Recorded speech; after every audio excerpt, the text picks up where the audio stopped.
Vous voyez cette étrange masse grisâtre là, par terre, qui fume? Qu'attendez-vous? Courez aussi vite que possible. Elle pourrait exploser à tout moment et vous blesser gravement. Une catastrophe est en train de se produire sous vos yeux. Tout d'abord, le sol se met à trembler. Un grondement sourd résonne dans la vallée. Puis, boum, le volcan explose, projetant des roches incandescentes dans les airs.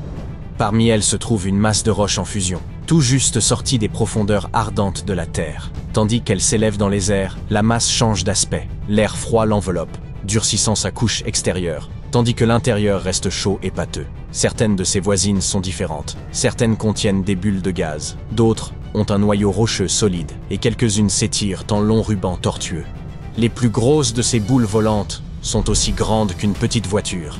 Pendant 10 longues secondes, la masse de lave vole, tourbillonne et virevolte. En bas, les gens commencent à prendre conscience de l'ampleur du danger et se dispersent. Mais c'est inutile. Ces masses enflammées peuvent parcourir des kilomètres, jusqu'à 9,66 km pour être précis. Puis, le moment arrive. La masse de lave s'écrase sur le sol. Certaines de ses compagnes plus petites ont complètement refroidi et ont atterri avec un bruit sourd. Mais celle-ci brûle toujours à l'intérieur de sa coque cristalline. Lorsqu'elle heurte le sol, celle-ci se fissure et la lave en fusion s'écoule en grondant et en fumant, s'étalant comme une gigantesque crêpe enflammée.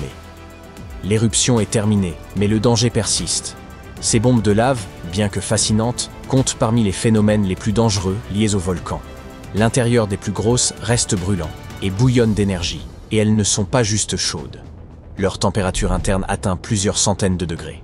Si l'un de ces projectiles enflammés frappait une personne, il la broierait instantanément. Pire encore, les bombes de lave peuvent exploser ou provoquer des explosions secondaires. Si la bombe contient des gaz volcaniques tels que de la vapeur d'eau, du CO2 ou des gaz sulfureux, leur refroidissement rapide peut les piéger. L'accumulation de pression peut alors entraîner l'explosion de la bombe.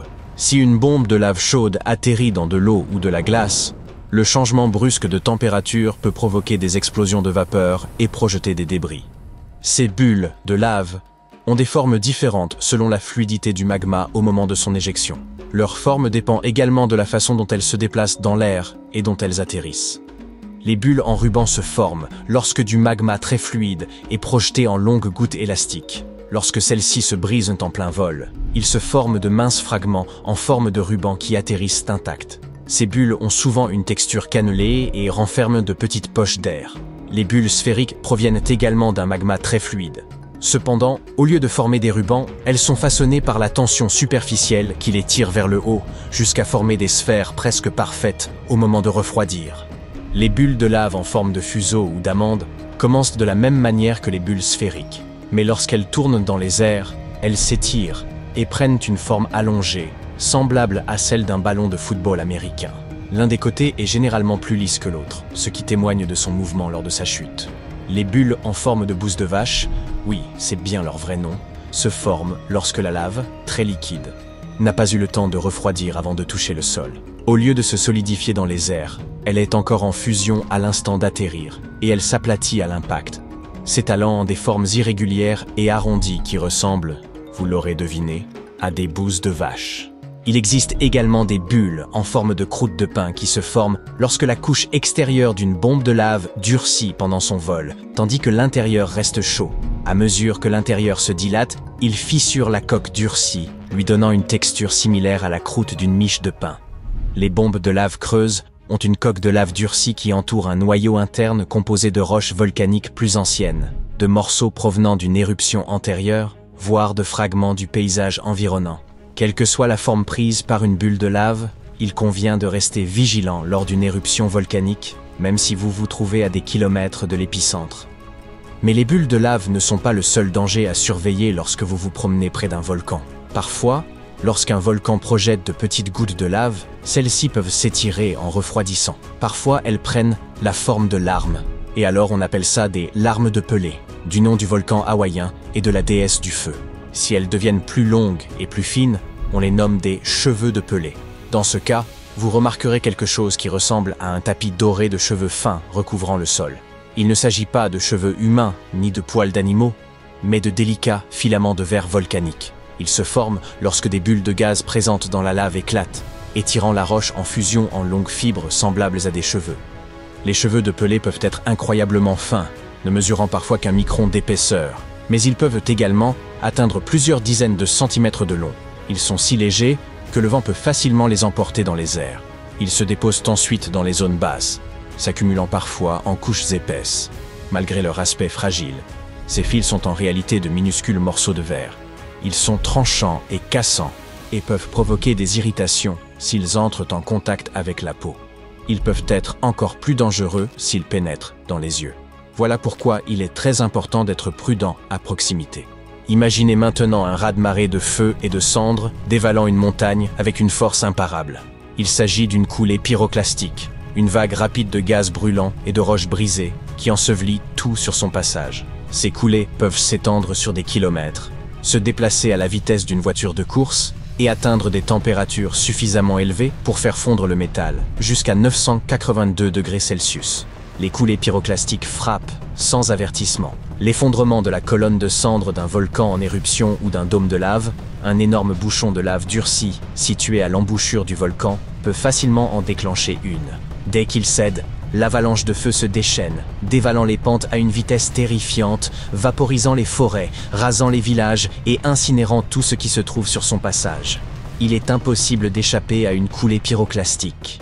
Il s'agit de la force la plus meurtrière qu'un volcan puisse libérer, responsable de plus de 90 000 décès au cours des 400 dernières années, soit un tiers de toutes les victimes de catastrophes volcaniques. Non seulement ces coulées brûlent, écrasent et suffoquent, mais elles détruisent également les bâtiments, les ponts et tout ce qui a été construit par l'homme. Si les scientifiques peuvent prédire les trajectoires les plus probables, généralement le long des vallées, l'histoire a montré que des coulées puissantes peuvent franchir des crêtes, balayer des collines et frapper des zones que l'on croyait pourtant sûres.